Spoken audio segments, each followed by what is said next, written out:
Why do the Phillies suck at bullpen? Will Hector Neris ever close out a game again? What about Joaquin Benoit? Why wasn't he closer to begin with? We'll answer all those questions, or try to at least. We'll also talk Jeremy Hellickson. We'll talk about the Chicago Cubs. Phillies play a big series against him this week. We'll talk to a big Cub fan about his defending world champions. All that and more this week on the Phillies Nation Podcast.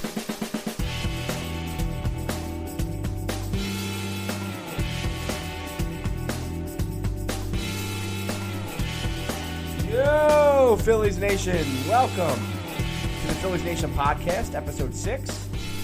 My name is Tim Malcolm. I'm the editorial director of PhilliesNation.com. Go to PhilliesNation.com for news, rumors, information, opinion, and more on the Philadelphia Phillies. You can follow us on Facebook at Facebook.com/PhilliesNation, Twitter at PhilliesNation, Instagram at PhilliesNation_. And the podcast can be found on iTunes, SoundCloud, Stitcher, Spreaker, and then later, I believe it hasn't come up yet, but we are in the works, iHeartRadio and TuneIn Radio.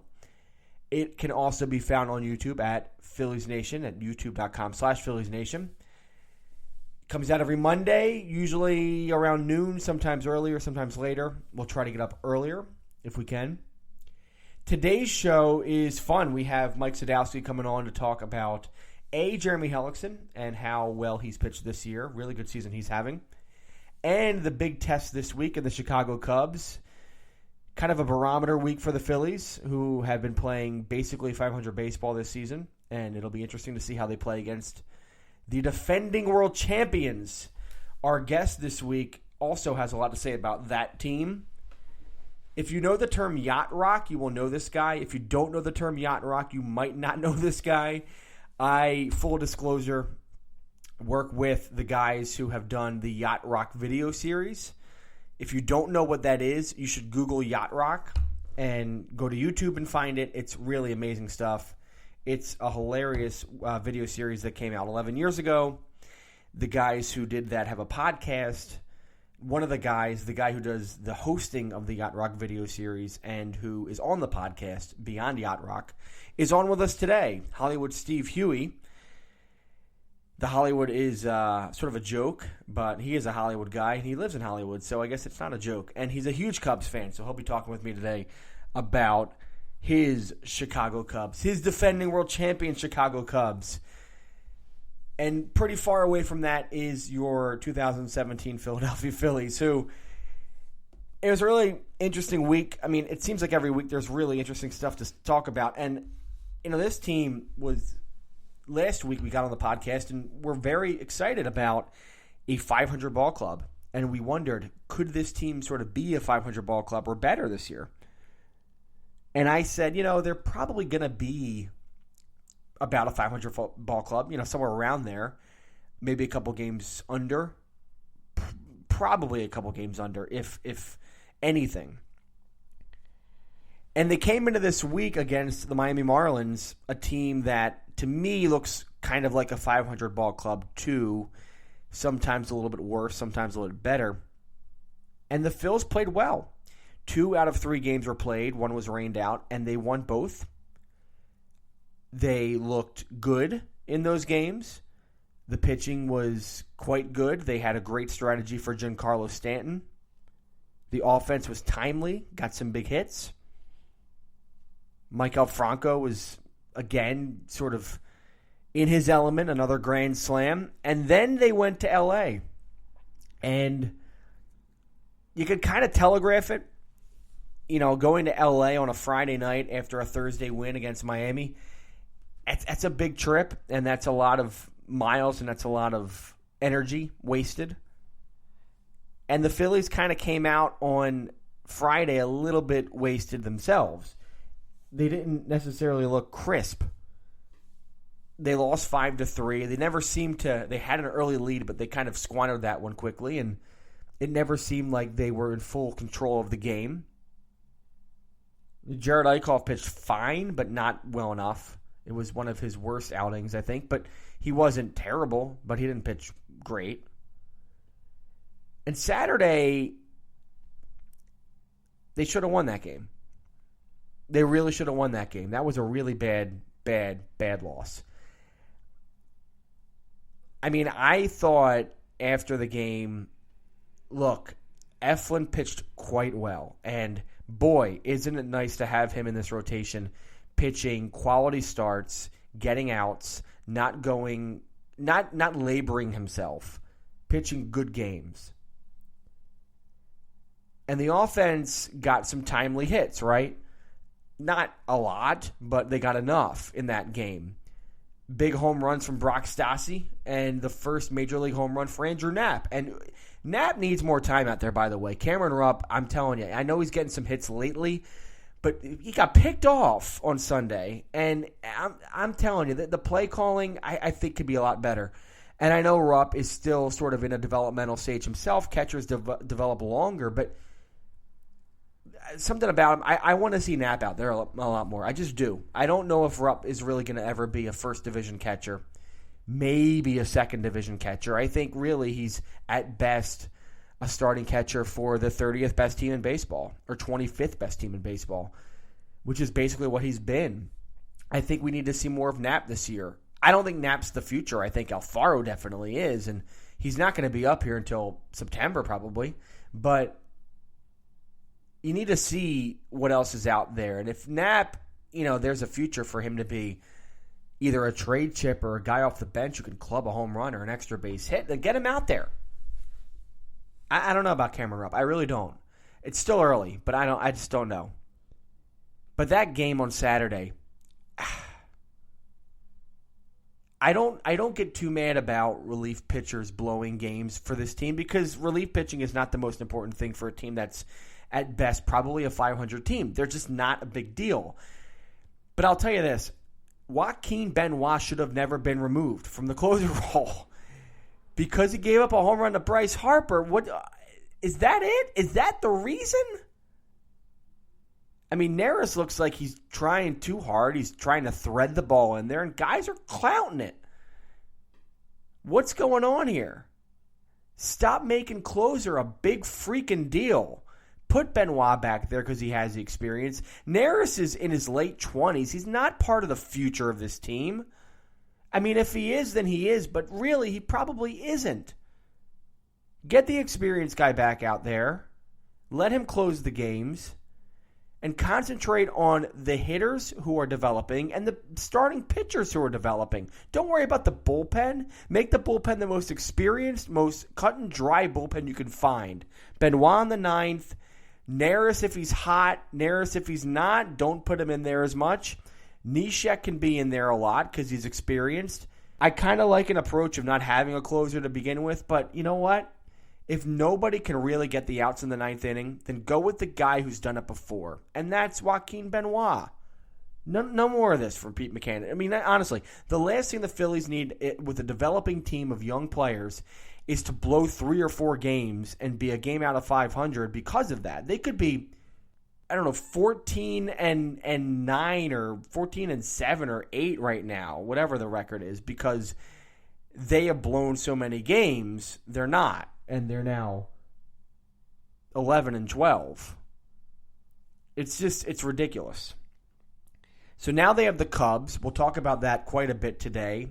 4-game series in Wrigley. Big series, but not a big series because the team is going to be somewhere around 500 or maybe worse than that. And, you just want to see how they stack up. It doesn't mean a lot for playoff positioning or anything like that, but this is a big series because we got to see what kind of team we have here. Is this really a team that's going to contend and hang out with some good teams, or are they going to lose 13-4? That can't happen. We need better results this week, and it needs to be clean and crisp. No more errors, no more bad baseball. Let's get going here. Let's be simple. Let's get to the point here. Let's stop flailing over ourselves. Let's have some good baseball. Let's see if we can do it here against the Cubs. And real quick, before we move on to the next segment, I did want to mention the big news over last week nationally in sports. ESPN laid off hundreds of people. I don't know the exact number, but they laid off a ton of people. One of those people, in fact, 2 of those people were very close to sort of Phillies land. One is Doug Glanville, and the other is Jason Stark. And we, if you listen to this podcast, we had Stark on the show, in fact, a couple weeks ago, just 2 weeks ago. I just want to mention real quick that I think it's no secret, and I've talked about it, that Jason Stark is one of my biggest influences in writing, in sports journalism, and sports commentary. There are few writers and few baseball minds out there like Jason Stark. He's a genius with prose and how it connects with us because he finds the minute and the, to some people, uninteresting and makes them unbelievably interesting. And he does it all by being one of the warmest, sweetest people you've ever met. Every time I've dealt with Jason, he's been really, really amazing to me, as if we've been long-lost friends and he's been talking to me forever. And that is something that you don't find in a lot of people. I think it's a real shame that ESPN laid him off. I know it's business and things happen, and nothing was probably his fault at all, but it's still a shame. And I know he'll get a job, and he'll do great wherever he's going next, but it's a big, big blow. And I just want to say on behalf of Phillies Nation that we're always here for Jason, and we're pulling for him, and we believe in him and his work, and we love everything he does. So hopefully he'll land on his feet pretty soon. I know he will. But it was a huge blow for, I think, all of us in Phillies land and Phillies Nation this past week when we heard of that news. And, for us to have him on the show 2 weeks ago and for me to be able to talk to him and have a great conversation with him, it was an honor, and hopefully we can do that again soon. But, boy, ESPN, I think, really made a tough and probably bad move by letting Jason Stark go, because that's someone you want to have reporting for you every day. Really, really great mind. Well, let's move on, and let's talk Jeremy Hellickson. So this is where I tell you that I am an idiot, and I feel terrible, but hopefully this is the last time this will happen. But I interviewed Mike Sadowski on Sunday evening about Jeremy Hellickson and then the Cubs series, and then I played back the audio later in the night, and it was absolutely atrocious. It was distorted. It was too loud. I have no idea how it happened. It might have been something with the Skype hookup and how it recorded the call, because the other interviews were totally fine, and they've all been fine, but Skype gave me this weird message when I started the call with Mike, and that should have been my warning. But hopefully Mike will get on the podcast again later, because, boy, we've had a fun time getting together to do interviews. But I wanted to really quick just tell you about some of the things that we talked about in those interviews. First, Jeremy Hellickson, and I'll talk about the Cubs later on today. But Jeremy Hellickson, he's pitching great right now, right? He has a 1.80 ERA, 4-0. He's one of the best pitchers in baseball, really, as far as stats are concerned. He is one of the best. There are smoke and mirrors, right? He's only struck out 11 batters this year. His walks are down, which is great. He's pitching to contact, and some of that contact is pretty lucky. It's going to fielders, and fielders are making good plays. He's also pitched relatively shallow into games. He's only really gone to the 6th inning. He did go into the 7th inning twice. He did go 7 innings twice already this year, which is great. But he does get considerably worse when you get to the 6th and 7th innings, when he faces a team the third time around in the order. So there's a lot of smoke and mirrors with Jeremy. His fielding independent percentage is around 3.7, so much more in line with what he's used to, and that's something that Mike Sadowski brought up to me. And I don't think we should expect Jeremy to have this amazing Cy Young sort of season. I think he's probably more going to fall back into that 3 ERA that we've been used to from him. What does that mean? Well, I think he could be a trade chip. I think he's someone that we should really hope the Phillies dangle around July. And because of the qualifying offer mess that they got into last year, it's really under the Phillies' best interest to try to trade him for something. Now, I don't know if they're going to get anything of huge value. Hopefully they get sort of an everyday player or a starting pitcher of some sort. But chances are that might not happen. Jeremy just makes a lot of money and would be expecting a bigger contract next year. And his stuff isn't necessarily stuff that gets you $20 million on a contract. That said, Jeremy's been great. He's been a mentor to a lot of these young starters. He's been great to have around. He loves being in Philadelphia. I think he's someone that really has helped the Phillies at a huge level over the past season and a half. But hopefully, if he continues up sort of a decent enough year with getting guys out quickly and hitting and pitching to contact and pitching to outs and not trying to toil too much and getting through to the sixth inning of games, that's going to be big, right? And hopefully that continues enough so that by June, July, they can get something for him. Because I think this really is a place where the Phillies should capitalize in the market and get something for Jeremy Hellickson. Even if it's relief pitching that can help them in 2 years, I think that could be enough, and that is a good return on investment. He's been great, but I think the Phillies should try to cash in on Jeremy as the year goes on. Again, apologies to Mike Sadowski for not I'm sorry, Mike. The audio is terrible, but we'll get you back on hopefully next week if you're okay with it. That said, let's move on, and let's continue on to talk about the Cubs series as they host the Phillies this week at Wrigley Field. Well, the Phillies' opponent this week is the Chicago Cubs, your defending world champion Chicago Cubs. That's something. Yeah!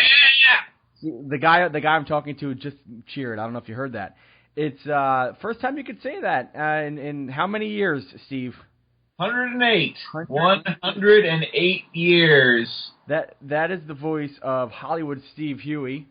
You may know him from a bunch of things. First, he and a bunch of guys did a video series called Yacht Rock on the internet about 11 years ago. It's hilarious, and you should watch it. If you haven't, it's about the music of Michael McDonald, Kenny Loggins, and many more rock and pop artists of the late 70s and early 80s.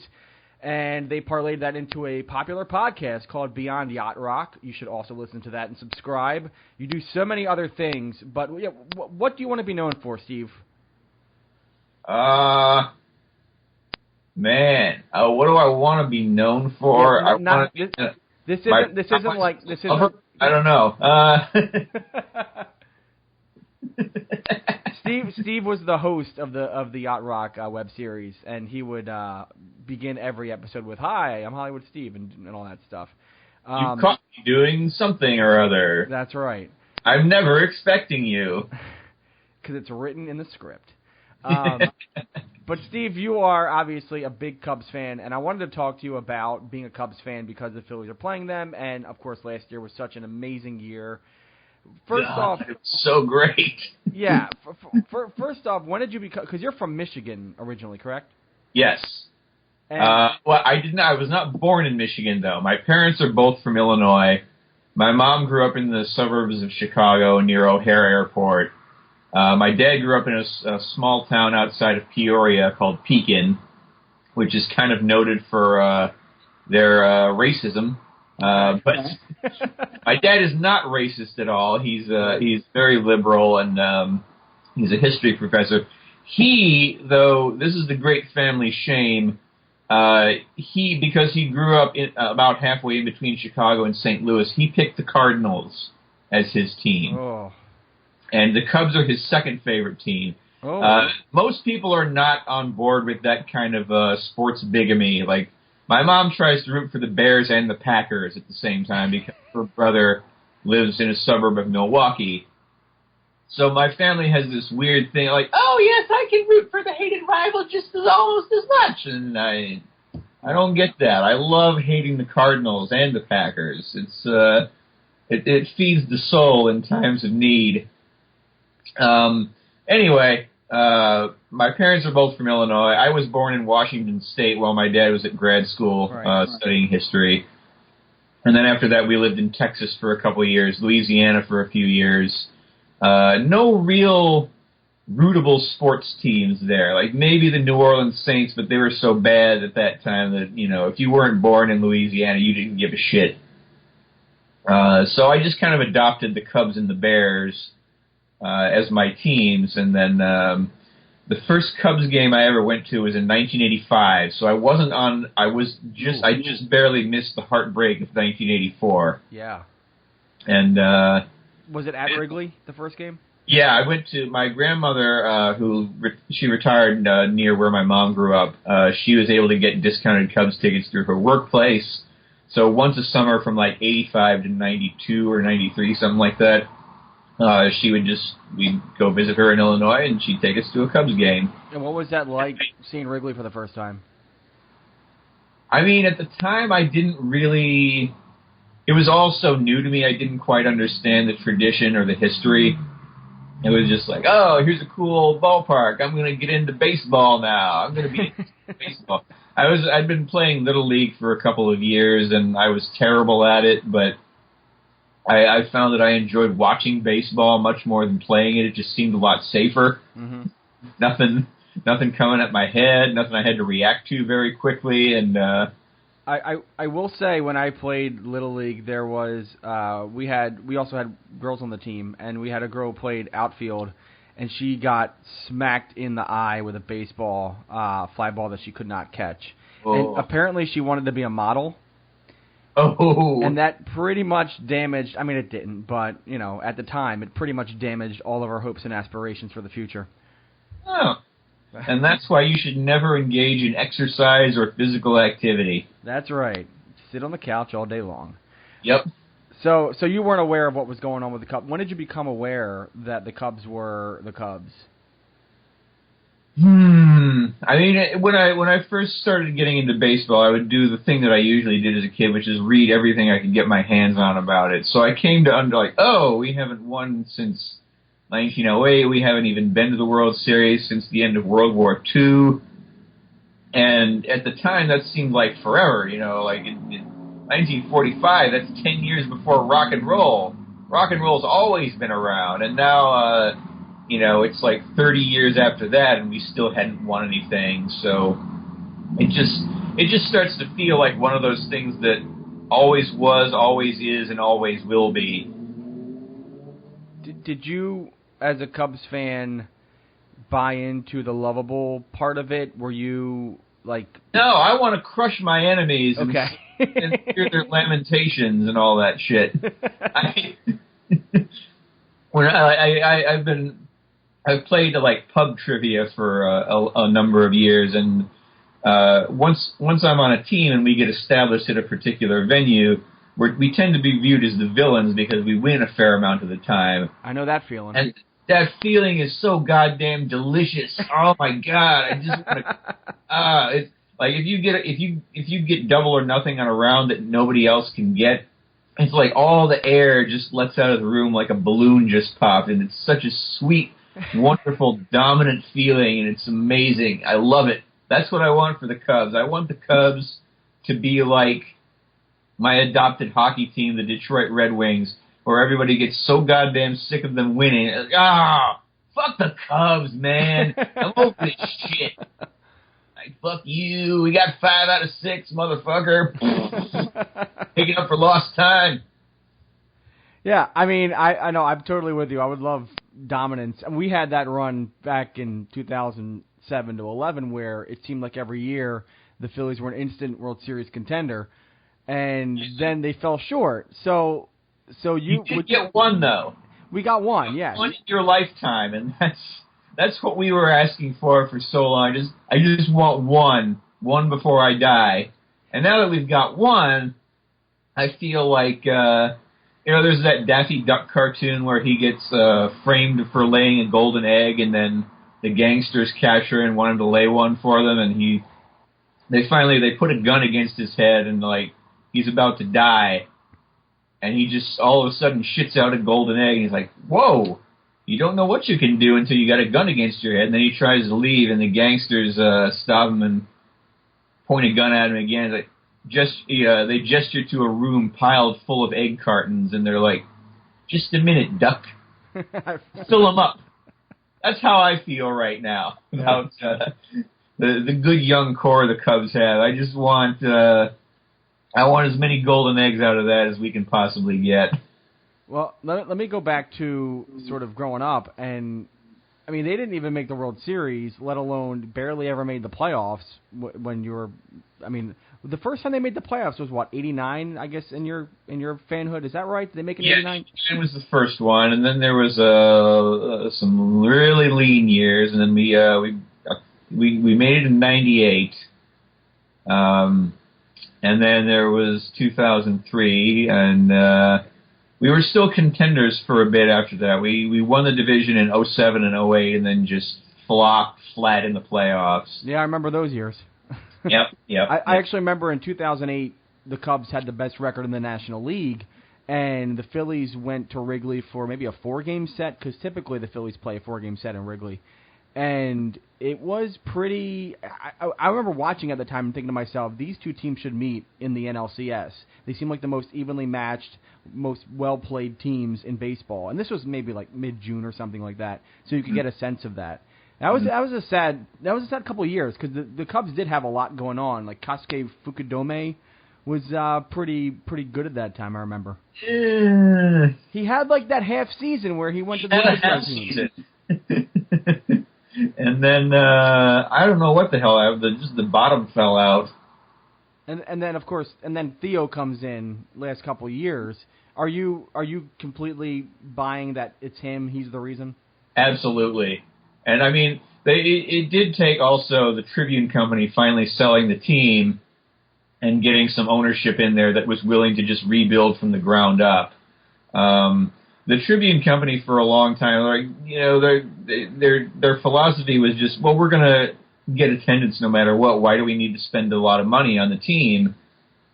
And towards the end of their stewardship, such as it was, they started to get a lot of bad publicity about how badly they neglected the team, just hadn't put in the effort to win.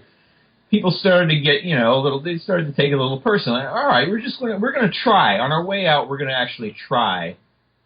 And that was the Jim Hendry years. And, they tried, and they just, what we found when Theo and Tom Ricketts took over was just so much about the team's operation had not been modernized yet. Like the scouting department was still, it needed a lot of beefing up. They needed to incorporate a lot of the more modern statistical analysis.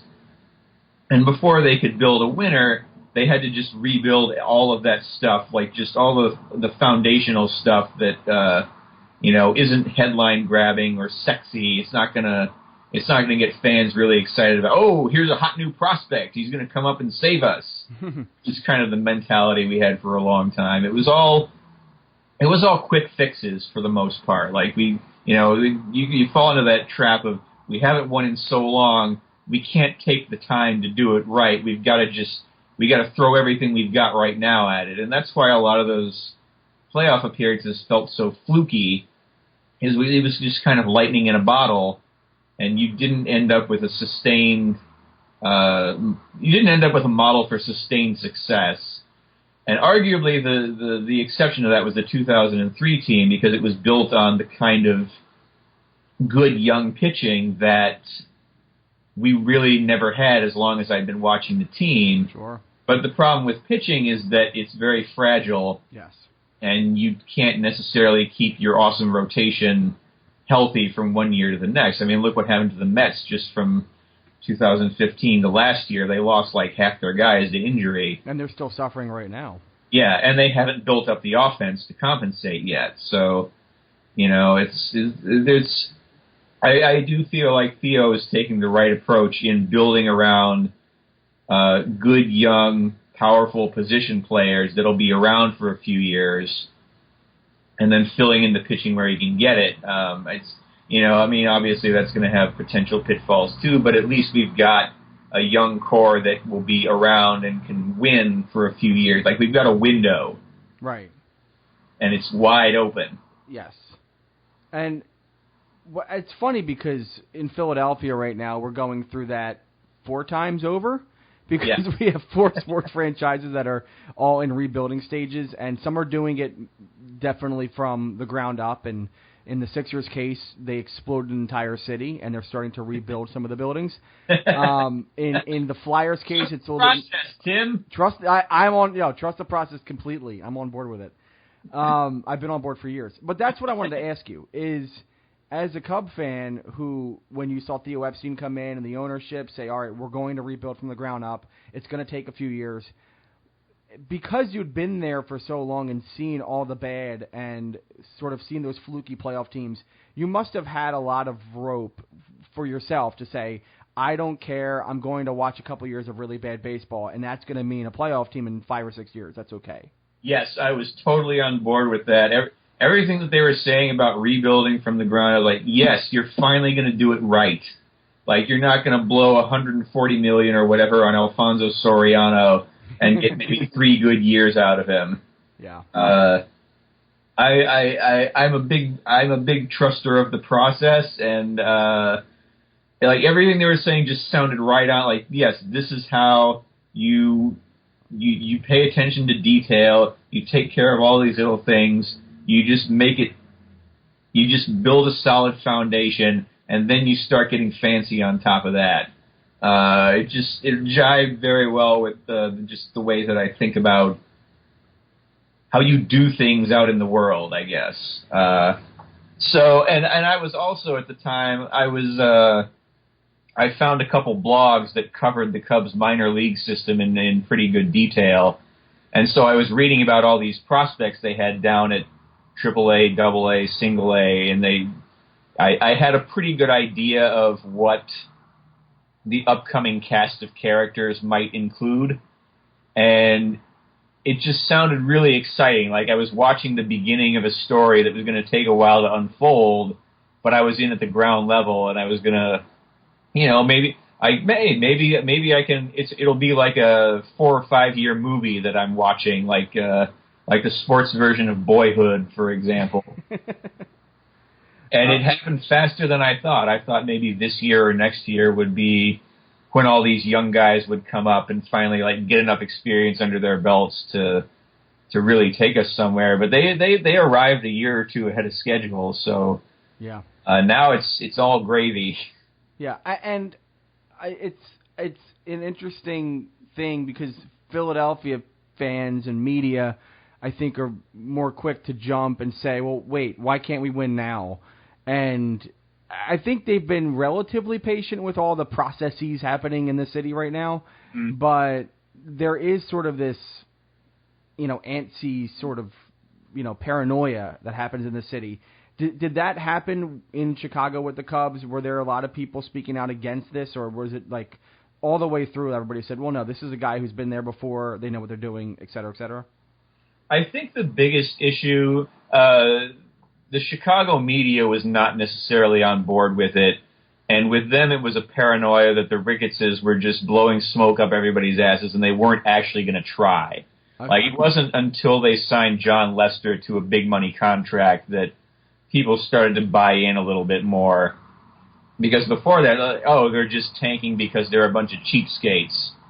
And they're just going to be even worse than the Tribune coming. Like, oh yeah, we'll pay lip service to trying to win, but we're actually just going to, fuck everything up and not try, or we're going to, and plus the Chicago media tends to get a lot of clicks by being contrarian.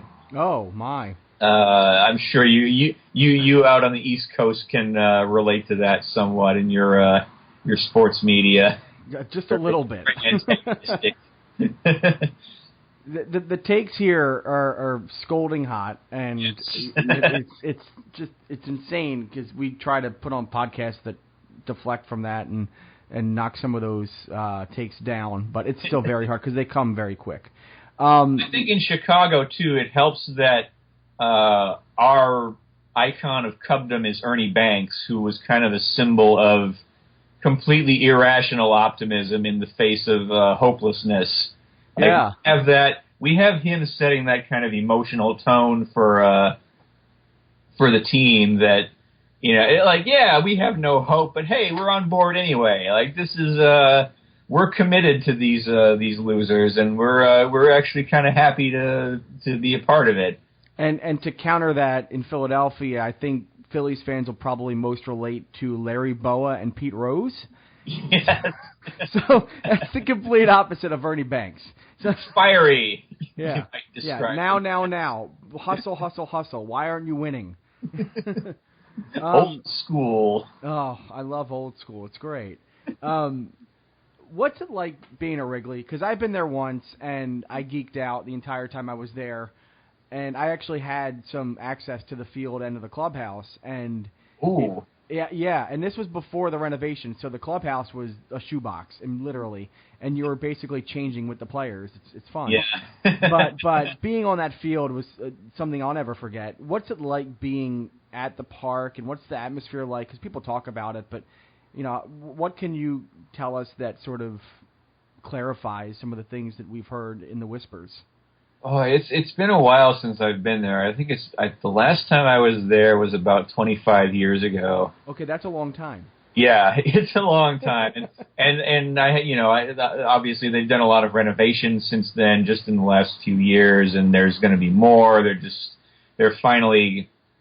They're modernizing it, but without losing the essence of it. Like they're shoring it up and making sure it can, continue to be a viable ballpark for years and years and years to come, like Theo oversaw with Fenway Park, which is another part of the reason that he got the job there. But the very first game I went to, it went 14 innings. It was against the Cardinals, and we won. And it was really, really sweet to do that. And as we were leaving, we saw Harry Carey coming down one of the ramps, and he was just surrounded by this pack of people, and they're like, no autographs, I got to get going. Sorry, guys. But just like being like, even just not having been on board with the team for that long, just being at that place and seeing that guy in person, like, oh my God, all this actually exists. It's not just a thing that I see on WGN when I'm bored in the late afternoons. It's like all this stuff is actually, it's not the stuff of myth and legend. It's all really there. And yeah, just the feeling of like this thing has been around for decades, and like it goes back so far, and in America we don't tend to value that sort of thing very much. We're real big on tearing down the old stuff and building something shiny and new and usually corporatized, and it's like just to have a living, breathing example of that kind of history and heritage is people describe it as like a temple of baseball, and it really kind of is that, except it's not like a big fancy cathedral. It's just like, oh, this is where people go to church. Yeah, and it's and it's in Wrigleyville, surrounded by bars and restaurants and houses, which you don't get that sort of experience anywhere else in baseball, really. Right. Yeah, and I was too young, obviously, to enjoy the bar scene. I was in high school, but yeah, it's part of the neighborhood. It's the way that things were a long, long time ago, where you could just walk down to the field and stand outside and hope somebody hit one out, and you could go get the ball. So obviously, the best moment of your baseball life was on what was the date? October 30th or something like that. November 2nd. Oh, okay, it's much later. Oh, that's right, because it was right before my baby was born. The worst moment. It was a week before Trump was elected president, so we only got a week to celebrate. That's right. The worst baseball moment it's got to be 2003, right? Yes, that was there's when the Cubs blow it late, there's an actual physical feeling that happens where it's like the old timey samurai practice of harakiri, where you slash your own guts open with swords and just watch them fall out in a heap on the floor. That's what I imagine that feels like. You just get this terrible kind of a feeling in your guts because you know what's happened before and you can see it starting to happen again. And that was exactly what happened to my actual body when Aroldis Chapman gave up that home run in Game 7. I was like, oh God, here it comes again. They're doing it again. Even these guys are going to do that again. And I mean, narrative-wise, if you were going to write it, you would have had to write in a story beat where the Cubs blow a lead late. again, but then come back to actually win it. And that whole rain delay thing, like, as far as I'm concerned, even if Jason Hayward never gets another hit for the team, he's worth $184 million or whatever it was just for giving that speech during the rain delay and settling everybody down and helping them win. They won the World Series. Holy shit. That's going to last for a long time. The crazy thing was that the bar I was watching the game in, it was kind of a Cubs bar out here in L.A., their optimism did not really waver that much. Like, I was sitting there just ready to shit my guts out, and the mood in the bar was actually not too downcast. Like, a lot of people were still into it. They're still clapping and cheering and optimistic, and like, wow, how are these people keeping it together? Like, don't they know? Haven't they seen this movie before like I have? Yeah, I mean, I'll say this. I was pulling for the Cubs the whole time in the World Series, just for you and for everybody that, you know, has had to live with it. But there was a certain point in Game 7 when, and it was, I think, when the Rajai Davis home run happened, and I thought to myself, this is just amazing, and I don't care at this point actually who wins because it's great. It's just great. And so I don't know if there was some sort of feeling of that was sort of clouding that traditional Cub, disgust and self-destruction and mutilation. But I don't know. The game was so damn good that it was a roller coaster for sure. I think if we had lost to the Cleveland Indians, I think that would have been the least hurtful opponent to have lost to. Absolutely, of anybody. Yeah, and I hope that they get their title soon, as long as it's not against us. But yeah, like when Rajai Davis took at least 2 or 3 years off my life, I'm theorizing. When that happened, my sister, who does not give a shit about baseball or sports of any kind other than ice skating and gymnastics, she was even watching the game. And at that point, she just texted me, "Jesus fucking Christ." That's when you know it's serious. Yep. Yeah, that's...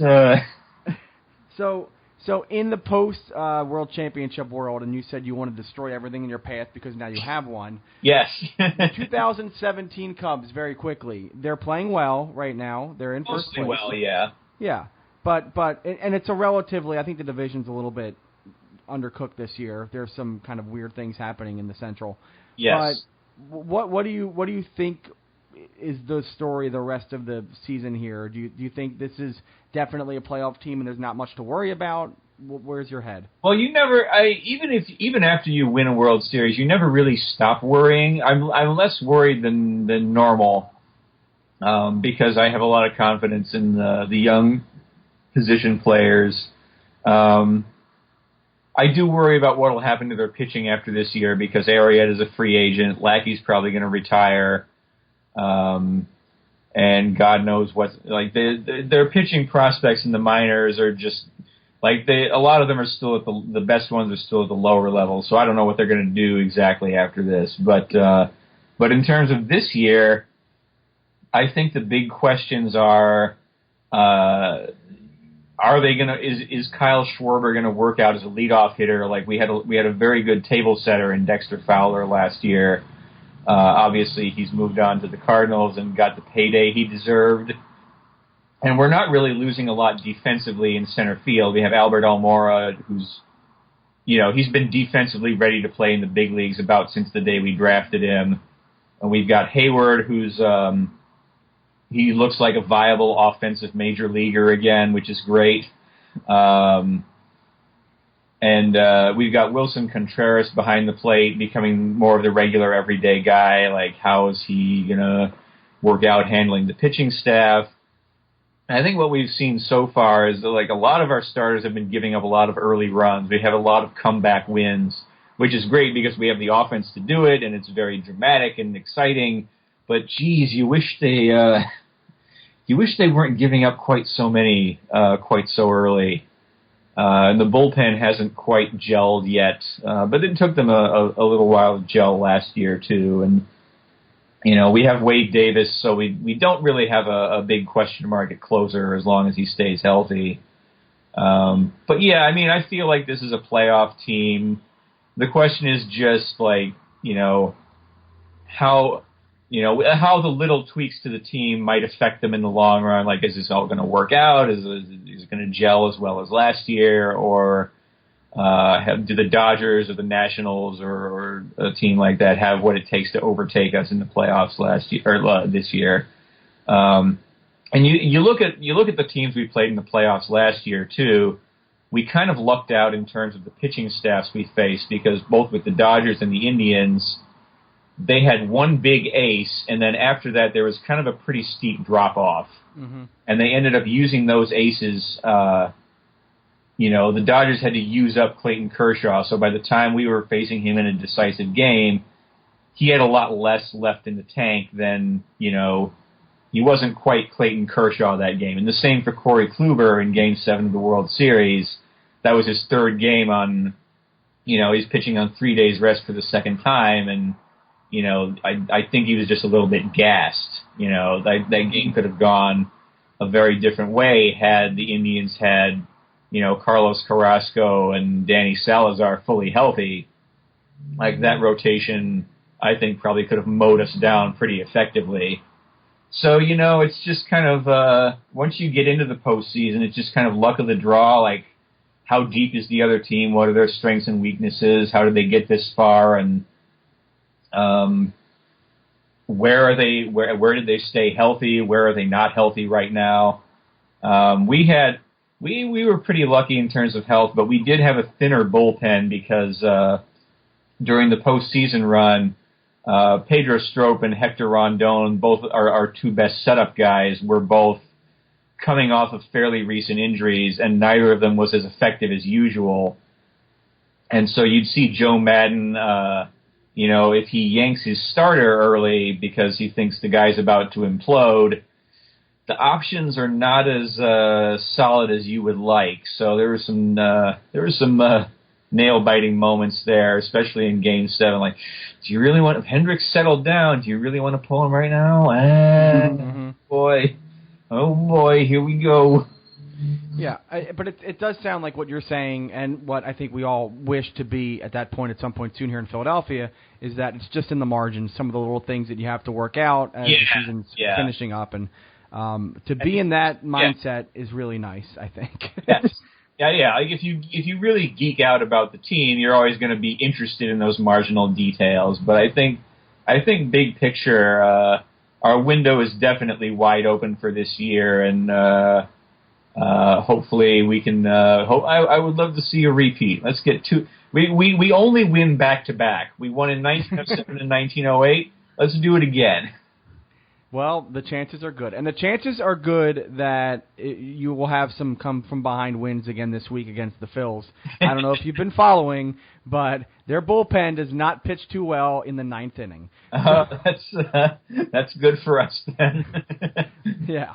But it'll be a fun week between the Phils and Cubs at Wrigley. And thanks for coming on, Steve. I appreciate talking Cubs, and good luck the rest of the way, and if the Phillies happen to make some magical run of the postseason this year, the luck ends there for you. So thanks for coming on, Steve. I appreciate it. Thank you for having me. Good luck. I wish you the best on the rebuild, and trust the process. Trust the process. Thanks, Steve. All righty.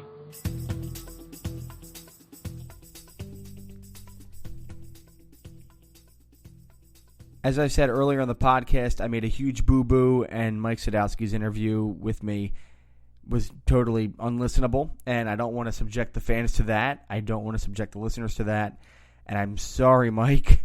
We did talk about the Cubs series coming up, 4-game set at Wrigley Field starting tonight. Vince Velasquez on the hill, and the Phillies are going to have a tough time. The Cubs are very good, obviously, defending world champs. They are playing decent enough baseball right now. They're not quite the Cubs right now, but they weren't quite the Cubs last year when the Phillies faced them in a series at Wrigley, and that's when they broke out and really took it to the Phils. We hope that doesn't happen again, but who knows? It could happen again. And to me, the key to this series really is tonight with Velasquez. If he can't get through 5 innings, if he labors too much and he taxes himself, we're in a position where the bullpen has to come in early. And you get Joely Rodriguez and Eduardo Ramos and Janmar Gomez and Pat Neshek all having to pitch early in the game. That could be really bad for the rest of the series. The Phillies can find themselves behind really quickly here with a very good offensive team.